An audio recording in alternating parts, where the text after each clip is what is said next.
In 2025, the world holds its breath as Venezuela teeters on the brink. Maduro has just secured a third term in an election condemned by international observers as fraudulent.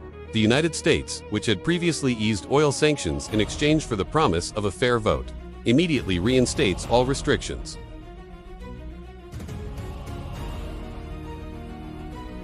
Tensions explode as Washington deploys the USS Gerald R Ford carrier group to the Caribbean. The message is clear: the era of patience is over.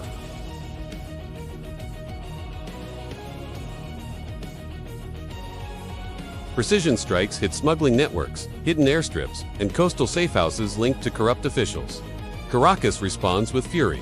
Maduro's forces activate their air defenses, scramble fighter jets, and issue a stark warning. Any further aggression will be met with retaliation. The situation is a powder keg.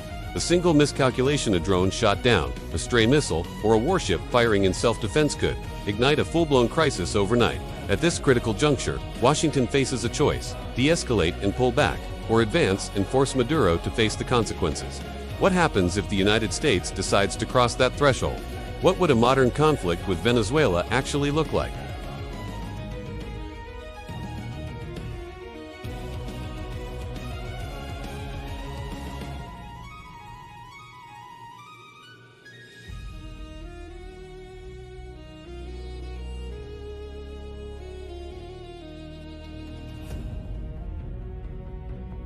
The goal is to apply pressure and disrupt the regime's illicit cash flow without committing ground troops. But even this limited approach is risky. Caracas won't just sit back. They would almost certainly respond by scrambling their fighter jets, deploying man-portable air defense systems, and possibly launching their own drone attacks. We could also expect a wave of cyber attacks and a sophisticated propaganda campaign aimed at painting the U.S. as an imperialist aggressor. But what if these limited strikes fail to change Maduro's behavior? What if an American aircraft is shot down, forcing an escalation? This brings us to the second scenario: a major military operation designed to dismantle Venezuela's entire military capability. In the first 48 hours of such a campaign, the world would witness the full might of the U.S. military. Waves of Tomahawk cruise missiles, launched from warships and submarines, would streak across the Caribbean sky. Stealth bombers and fighter jets would unleash a relentless barrage of airstrikes. Their targets: Venezuela's S-300 air defense systems, radar installations, military air bases, naval ports, and critical command and control centers. Given years of poor maintenance, corruption, and inadequate training, Venezuela's conventional military would likely crumble within days. Its air force would be grounded, its navy confined to port, and its command structure shattered. But a swift military victory doesn't mean the conflict is over. In fact, for Maduro, it's just the beginning. At this point, Caracas would activate what's known as Plan 200, a strategy for prolonged resistance. The fight would shift from conventional warfare to a brutal, asymmetric conflict. Pro-regime militias, known as colectivos, would melt into the urban landscape, initiating a campaign of guerrilla warfare. Sabotage would become a primary weapon. Oil pipelines would be blown up, power grids would be targeted, and supply lines would be ambushed. The goal isn't to defeat the U.S. military, but to make the occupation so costly and chaotic that Washington is forced to withdraw. Now let's consider a third, even more intense scenario: a limited ground invasion. Instead of just striking from the air, the U.S. might decide to seize strategic coastal enclaves. Imagine us Marines conducting an amphibious landing to capture key oil terminals in the Gulf of Venezuela or vital port facilities like Puerto Cabello. With overwhelming air support and armored vehicles, they could likely secure these zones relatively quickly. During the day, American forces would control the territory.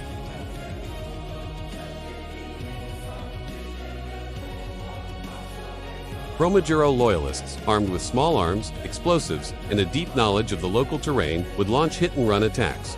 Drones, supplied by allies like Iran, would harass U.S. positions. The fight would become a slow, grinding battle of attrition, marked by urban ambushes and infrastructure sabotage, creating a quagmire of instability and mounting casualties. Of course, a conflict of this scale wouldn't happen in a vacuum.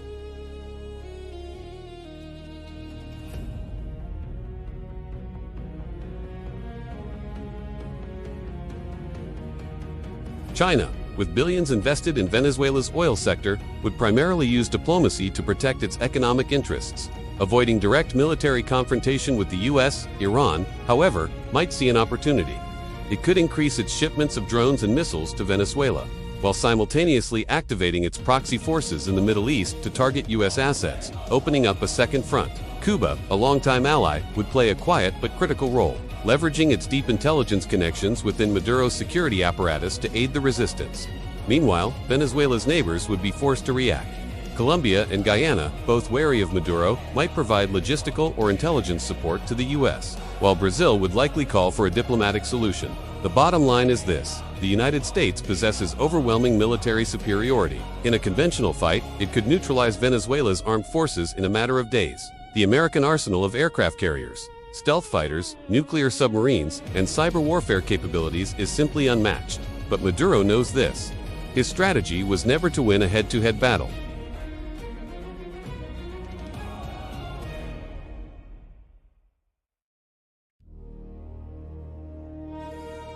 The goal is to make the human, financial, and political cost of intervention unbearable. As military costs soar, global oil markets are thrown into chaos, and a massive refugee crisis unfolds on the borders of Colombia and Brazil. Political pressure would mount back in Washington.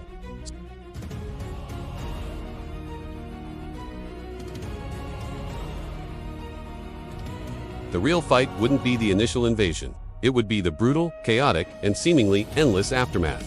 Attacking Venezuela is the easy part. The hard part is knowing what comes next.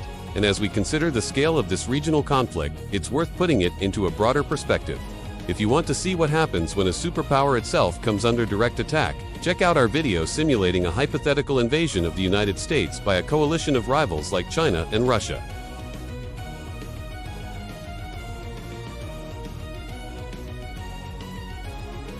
It's a fascinating comparison that highlights the complexities of modern warfare. Thanks for watching. If you found this analysis insightful, be sure to like, subscribe, and hit the notification bell so you don't miss our next video.